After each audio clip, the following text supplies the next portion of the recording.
আসসালামু আলাইকুম ওয়া রাহমাতুল্লাহি ওয়া বারাকাতুহু। কাছে এবং দূরে, দেশে এবং প্রবাসে যে যেখান থেকে আমার আজকের এই ভিডিওটি দেখছেন, সম্মানিত দর্শকবৃন্দ, আপনাদের সকলকে আন্তরিক শুভেচ্ছা ও মোবারকবাদ জানিয়ে আজকের এই ভিডিওটি শুরু করতে যাচ্ছি। প্রিয় দর্শকবৃন্দ, আপনারা ভিডিওর টাইটেল এবং থাম্বনেইল দেখে অলরেডি বুঝতে পেরেছেন যে আসলে কোন বিষয়টি নিয়ে আজকের এই ভিডিওটি হতে যাচ্ছে। হ্যাঁ দর্শকবৃন্দ, আজকে খুবই গুরুত্বপূর্ণ এই ভিডিওটি নিয়ে আমি আপনাদের সামনে হাজির হয়েছি। খুবই গুরুত্বপূর্ণ কিছু কথা আপনাদের সামনে বলবো এবং গুরুত্বপূর্ণ কিছু ভিডিও রেফারেন্স সহকারে আপনাদেরকে দেখাবো, যে ভিডিওটি দেখার মাধ্যমে আপনারা বুঝতে পারবেন যে বাংলাদেশ নিয়ে কত গভীর ষড়যন্ত্র হচ্ছে। আওয়ামী লীগকে আবার পুনর্বাসন দেওয়ার জন্য কত গভীর ষড়যন্ত্র করছে, কারা করছে, এর চাবিকাঠি কারা নাড়ছে, আজকে সেই বিষয়টি আজকের এই ভিডিওর মাধ্যমে খোলসা করব। অতএব বুঝতেই পেরেছেন আজকের এই ভিডিওটি খুবই গুরুত্বপূর্ণ হতে যাচ্ছে। দর্শক, আজকে আপনাদেরকে আমি ভিডিওর মধ্যে নিয়ে যাব। তার আগে আপনাদের কাছে একটি কথা বলতে চাই, সেটা হলো আমার এই চ্যানেলটি এখনো যারা সাবস্ক্রাইব করেননি, এখনই চ্যানেলটি সাবস্ক্রাইব করে রাখুন। যারা ফেসবুক পেজ থেকে দেখছেন, অবশ্যই ফেসবুক পেজটি ফলো দিয়ে রাখুন। ভিডিওর শেষে অনেক গুরুত্বপূর্ণ, অনেক মজাদার কিছু কথা আছে, যেটার মাধ্যমে বাংলাদেশ নিয়ে কারা ষড়যন্ত্র করছে, কারা এর চাবিকাঠি নাড়ছে, ডক্টর ইউনূসকে কারা পদত্যাগ করার এরকম কথা বলতে বাধ্য করেছে, আজকে সেই ভিডিওটি মুফতি সৈয়দ মোহাম্মদ ফয়জুল করিম ইসলামী আন্দোলনের সিনিয়র নায়েব আমির, তিনি সেই কথাগুলা ক্লিয়ার করে দিয়েছেন, খোলসা করে দিয়েছেন, তাদের ভিতরের কথাগুলা তুলে এনেছেন যে কারা আসলে এই দেশকে আবার নতুন করে এদেশের মানুষকে শেখ হাসিনার মতো স্বৈরাচারের হাতে তুলে দেওয়ার জন্য কারা চাবিকাঠি নাড়াচ্ছে। আজকে সেই ভিডিওটি আপনাদের সামনে নিয়ে এসেছি, খুবই ইন্টারেস্টিং হবে ভিডিওটি। হ্যাঁ দর্শক, আর দেরি না করে চলুন আমরা সর্বপ্রথম দেখে আসি যে মুফতি সৈয়দ মোহাম্মদ ফয়জুল করিম শাহেকে চরমনাই তিনি যে ইনফরমেশন গুলা দিচ্ছেন, আসলে কত গভীর ষড়যন্ত্র চলছে বাংলাদেশকে আবার ধ্বংসের দিকে ঠেলে দেওয়ার জন্য।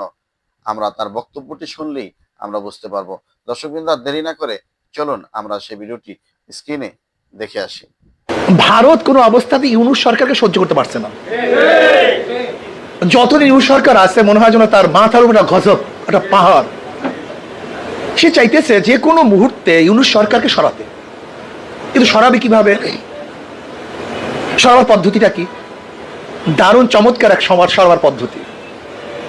সেই সরাবার পদ্ধতির মধ্যে নিয়ে আসছে এই নারীবাড়ি আন্দোলন, এই এনজিওদের সাথে কানেকশন ক্যালকাটার সাথে। আমি আগেই বলেছি, আপনারা শুনেছেন, আমি বাইতুল মোকাররমের বক্তব্য বলেছি, এই এনজিওদের সাথে সম্পর্ক হলো ক্যালকাটার সাথে। এদের সাথে আমাদের দেশের কোনো সম্পর্ক নেই, এদের সাথে সম্পর্ক দিল্লির সাথে।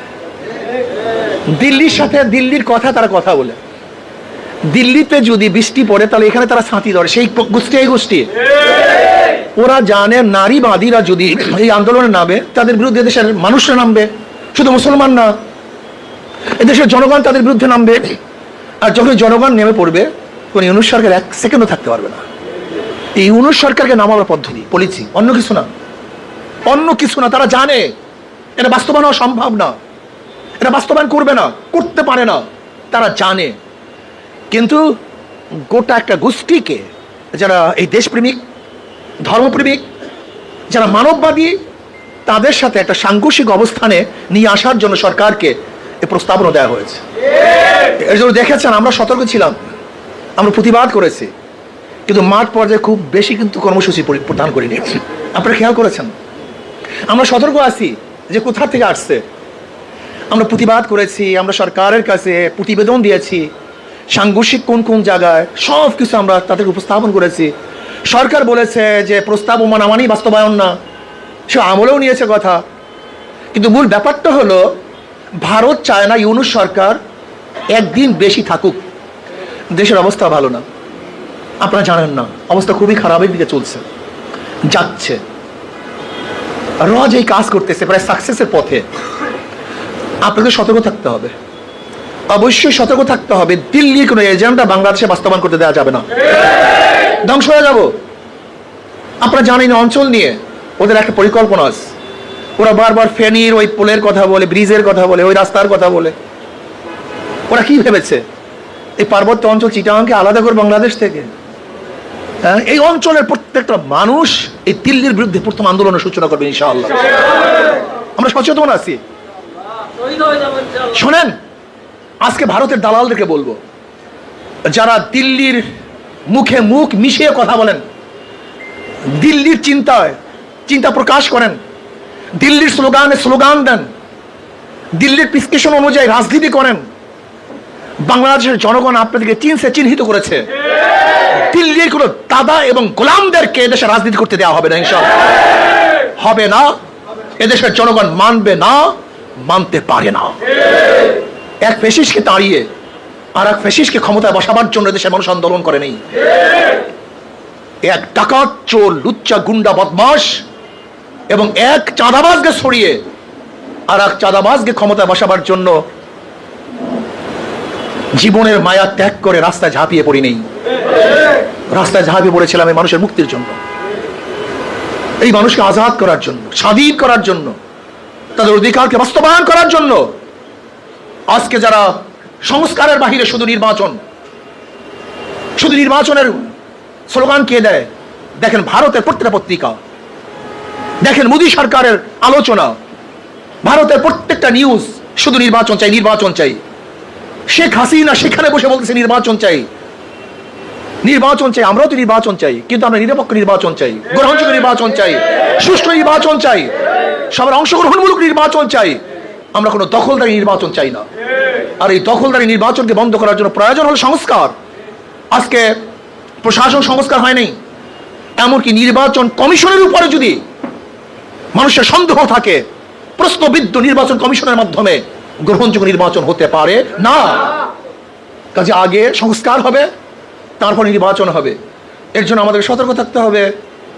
যদি দিল্লির মত অনুযায়ী কারা আন্দোলনের সূচনা করে, তাহলে বাংলাদেশের মানুষ একত্রিত হয়ে ওদের দাঁত ভাঙ্গা জবাব দেবে ইনশাআল্লাহ। লড়াই হবে রাজপথে, আন্দোলন হবে রাজপথে, রাজপথ ছাড়ি নেই, ইনশাআল্লাহ ছাড়বো না।